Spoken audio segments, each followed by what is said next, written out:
हर हर महादेव, जय श्री कृष्ण। आप सभी को चैत्र महीने की एकादशी की हार्दिक बधाई और शुभकामनाएं। आइए जानते हैं चैत्र महीने की एकादशी का व्रत हमें कब करना है। 29 तारीख को व्रत करना ठीक रहेगा या 28 तारीख को, आइए जानते हैं। इस बार भारी दुविधा की स्थिति है क्योंकि दोनों तिथि पर एकादशी व्याप्त है। कब हमें व्रत करना है, व्रत खोलने का समय क्या रहेगा, कौन से नियम कब से कब तक आपको मान्य करने हैं और कौन से उपाय आप अपने घर पर कर सकते हैं ताकि शिव हरि की कृपा आपको प्राप्त हो।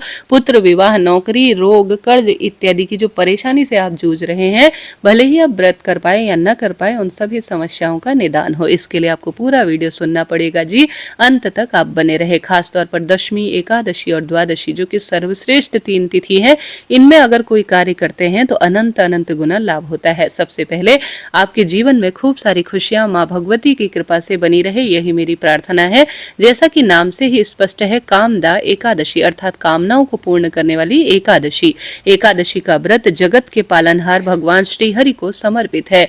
इस दिन विधि विधान से श्री नारायण की पूजा करने से, माँ लक्ष्मी की आराधना करने से सभी कष्ट और परेशानियों से मुक्ति हो जाती है और कामना भी तुरंत सिद्ध होती है। और शास्त्रों में कहा जाता है, एकादशी व्रत एक व्यक्ति भी परिवार का करता है तो उसके पितृ देवता और घर के सभी सदस्य से तृप्त होते हैं और सदा सर्वदा कृपा हमेशा बनी रहती है। तो इस बार जो व्रत है वह भारी दुविधा की स्थिति में है कि स्वरूप में आपको व्रत किस तरह से करना चाहिए। देखिए, आप जानते होंगे हमेशा ही सर्वश्रेष्ठ रूप में आप एकादशी व्रत के दिन न तो पूजा में चावल स्पर्श करें, न स्वयं ग्रहण करें। इस बात का ध्यान रखें। भले ही एकादशी व्रत करें या न करें, किसी भी दिन एकादशी व्रत करें, परंतु चावल स्पर्श न करें। तुलसी में एकादशी शुरू जब से हो जल नहीं चढ़ाएं। तुलसी की पत्ती पहले ही तोड़ ले, नहीं तो भारी दोष लगता है। घर का बहुत डीप क्लीनिंग भी एक दिन पहले कर लेनी चाहिए। एकादशी के दिन भूल से भी कोई जीव हमसे गलती से भी ना मरे, इस बात का ध्यान रखना चाहिए। एकादशी के एक दिन पहले साबुन शैम्पू प्रयोग कर लें। उस दिन सिर्फ सादे पानी से बाल धोए, क्योंकि तामसिक चीजों का प्रयोग बाजार में आने वाली वस्तु में बहुत होता है, इसलिए यह बात कही जाती है। इस बार जो चैत्र महीने की शुक्ल पक्ष की एकादशी तिथि है वह शुरू हो रही है 28 मार्च 2026 की सुबह 8:45 और एकादशी तिथि का समापन 29 मार्च को सुबह 7:46 के आसपास होने वाला है। ऐसे में जो 28 तारीख की एकादशी है यानी शनिवार की एकादशी है, उसका भी कई पंचांगों में वर्णन मिल रहा है, परंतु कई लोग तो क्या करते हैं कि प्रथम दिन की एकादशी को लेते हैं और एकादशी जब तक समापन होती है पूर्ण एकादशी का व्रत करते हैं। परंतु कई लोग सिर्फ एकादशी बस देखते हैं शुरू हो गई है और प्रथम दिन की उसे लेकर पूर्ण रूप से एकादशी प्रथम दिन की ले लेते हैं, परंतु यह ठीक नहीं होता। शास्त्रों में लिखा गया है कि दशमी युक्त एकादशी का व्रत करना ठीक नहीं है। ऐसी स्थिति में आप सभी कब व्रत करें? जो 28 तारीख यानी शनिवार की एकादशी है वह दशमी युक्त एकादशी है। इस कारण से शास्त्रों में वर्णित है कि सूर्य उदय कालीन जो तिथि है, अर्थात जो 29 मार्च को एकादशी है वह 7:46 में सूर्य उदय हमें स्वरूप में प्राप्त हो रही है। इस कारण से 29 मार्च को हम सभी एकादशी का व्रत रविवार को धारण करेंगे, जो कि द्वादशी मिश्रित एकादशी है, जो कि भक्तों का कल्याण करने वाली है। तो ऐसे में आप सभी अगर 28 मार्च को जो है व्रत करते हैं तो उतना शुभ नहीं है जितना 29 मार्च को व्रत करना ठीक रहेगा। ठीक है जी। अब 28 मार्च को आप दशमी के नियमों का पालन करें तो ज्यादा ठीक रहेगा। शुद्ध और सात्विक भोजन कर लीजिएगा। ब्रह्मचर्य का पालन करना, अगर संभव हो तो भूमि पर शयन करें। एकादशी के दिन, एकादशी व्रत के दिन आपको सुबह जल्दी उठना चाहिए, नित्य कर्मों से निवृत्त हो जाना चाहिए, सूर्य भगवान को जल चढ़ाना चाहिए। घर के मंदिर में शुद्ध घी का दीपक लगाकर अपने व्रत का संकल्प लीजिएगा। 29 मार्च को सूर्य उदय का समय सुबह 6:15 और सूर्यास्त का समय करीब 6:37 और सुबह 4:05 से करीब 5 बजे तक ब्रह्म मुहूर्त रहेगा। ब्रह्म मुहूर्त में गंगा जल मिश्रित जल से स्नान करें। दोपहर में अभिजीत मुहूर्त अर्थात हर कार्य की जीत का समय 12:02 से 12:52 के आसपास रहने वाला है। और बात करें राहु काल के अशुभ समय की, तो राहु काल का अशुभ समय 5:04 से 6:37 के आसपास रहने वाला है। राहु काल में किसी नए शुभ काम की शुरुआत ना करें।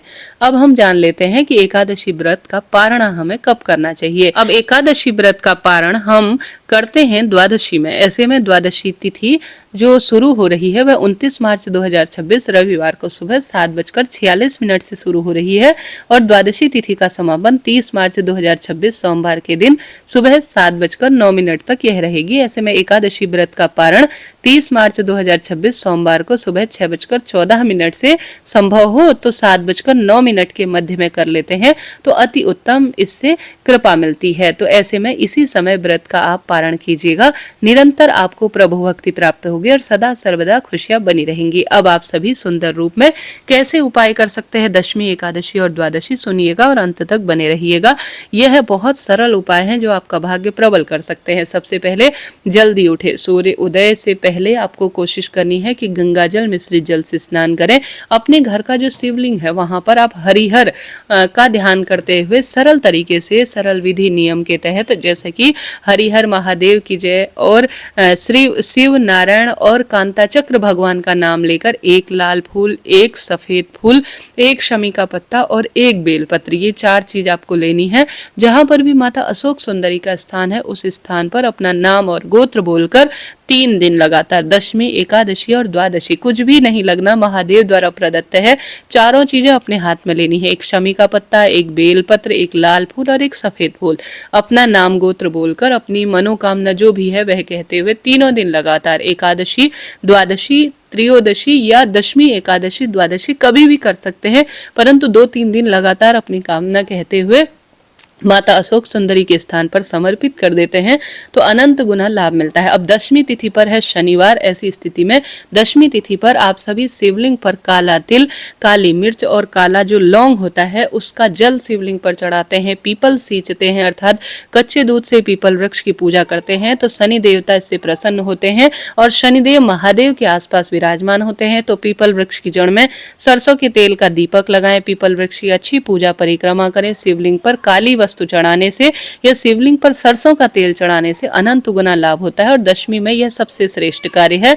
बात आती है रविवार, द्वादशी मिश्रित एकादशी के दिन, तो इस दिन आप सभी को शिवलिंग पर 1 मुट्ठी गेहूं चढ़ाने चाहिए और तीनों तिथि पर यह नियम बना लीजिए कि आप सभी गौ माता, आपका उपवास है गौ माता का नहीं, सोमक पित्र और स्वधा माता का ध्यान करते हुए रोटी के 2 टुकड़े करें, हमेशा एक पीहर पक्ष और एक ससुराल पक्ष। उस रोटी में घी और थोड़ा शक्कर, चीनी इत्यादि रखकर अपना नाम गोत्र बोलकर 33 कोटि देवी देवताओं का ध्यान कर कर मेरे घर में सुख, संपत्ति, धन, संपदा, हर कार्य में वृद्धि हो, ऐसी प्रार्थना कर कर तीनों तिथि दशमी, एकादशी और द्वादशी गौ माता को रोटी जरूर खिलाए। इससे अनंत गुना सुख मिलता है और पितृ देवताओं को भी सुख मिलता है और पितृदोष समापन की ओर होता है। तो ये 3 कार्य आपको जरूर करने हैं।